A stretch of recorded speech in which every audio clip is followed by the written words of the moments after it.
নমস্কার বন্ধুরা, মালদা ক্যানভাস চ্যানেলে স্বাগত। আজ আমরা দেখাবো তারাপীঠ মন্দির। এই তারাপীঠ মন্দির বহু দূর দূরান্ত থেকে প্রচুর ভক্ত সমাগম লক্ষ্য করা গেল। এখানে গোটা পশ্চিমবঙ্গ থেকে বাইরের রাজ্যেও বহু ভক্তের সমাগম এখানে দেখা গেল এবং কথা বললাম তাদের সাথেও। এই তারাপীঠ জাগ্রত মন্দির, এই তারামা, জয় মা তারা। এই তারাপীঠের আশেপাশে যে আরও কিছু সাইট সিন মন্দির রয়েছে তারও কিছু আমরা ভিডিও তুলে ধরব। প্রথমেই আমরা জগন্নাথ মন্দির দেখাবো। এই জগন্নাথ মন্দিরে ছবি তোলা অ্যালাউ নেই এখানে, তার জন্য আমরা বাইরে থেকেই আমরা জগন্নাথ মন্দিরের যে অপরূপ সৌন্দর্য তা দেখাতে চলেছি। ভিতরে জগন্নাথ ধাম রয়েছে, সেখানে কীর্তন হচ্ছে, বহু ভক্তের সমাগম রয়েছে। এর পাশেই ঠিক রয়েছে যে এক শিব মন্দির। এই শিব মন্দিরটি পাতাল শিব মন্দির নামে পরিচিত হয়েছে, ঠিক এই জগন্নাথ মন্দিরের পাশেই রয়েছে। তারও কিছু আমরা ভিডিও তুলে ধরলাম। এই মন্দিরটি খুবই ছোট্ট হলেও খুব সুন্দর। এরপরেই রয়েছে এক ইস্কন মন্দির। রামপুরহাটের যে সবচেয়ে পপুলার ইস্কন মন্দিরের মধ্যে অন্যতম হলো এই ইস্কন মন্দির। এই ইস্কন মন্দিরটি দেখতে খুবই সৌন্দর্য। এখানেই বহু দূর দূরান্ত থেকে এই ইস্কন মন্দিরে বহু ভক্তের সমাগম হয়। এইখানেই দুপুরে প্রসাদ গ্রহণের ব্যবস্থা রয়েছে।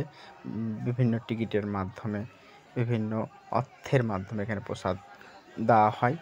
সেই জগন্নাথ সেই নবদ্বীপের ইস্কন মন্দিরের আদলে তৈরি এই জগন্নাথ মন্দির।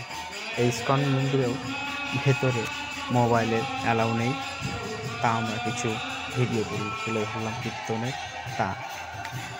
তা সবাই উপভোগ করছে এবং আনন্দ উপভোগ করছে নিচে এই মন্দিরের ভিতরে।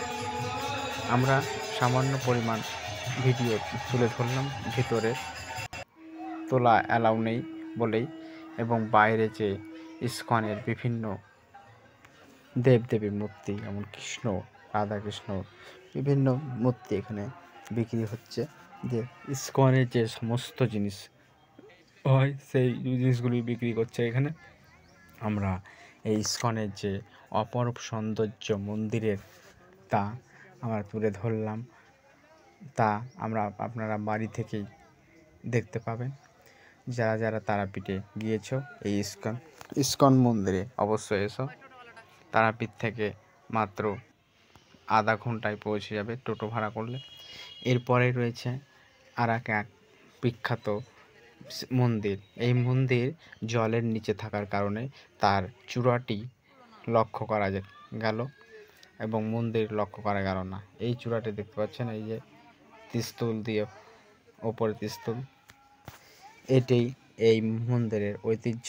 এই জলে স্নান করলে নাকি পাপ মোচন হয়। এই জন্য এই মন্দিরে এসে সবাই স্নান করে এবং তা পাপ মোচন মুক্ত করে। এরপরেই আরও একটা শ্রী চৈতন্য ধাম নামে একটি মন্দির তুলে ধরলাম। এই মন্দিরের ভেতরেও রাধাকৃষ্ণের বিভক্ত মূর্তি রয়েছে এবং এখানেও যে হরে কৃষ্ণ এক পদাবলী কীর্তন রয়েছে তা দর্শনার্থীরা উপভোগ করছে নিচে। তারও আমরা ভিডিও তুলে ধরলাম। এই মন্দিরেও ফোন অ্যালাউ নেই, তাও সামান্য পরিমাণ আমরা ভিডিও তুলে ধরলাম। এই ভিডিওটি দেখতে কেমন লাগলো তা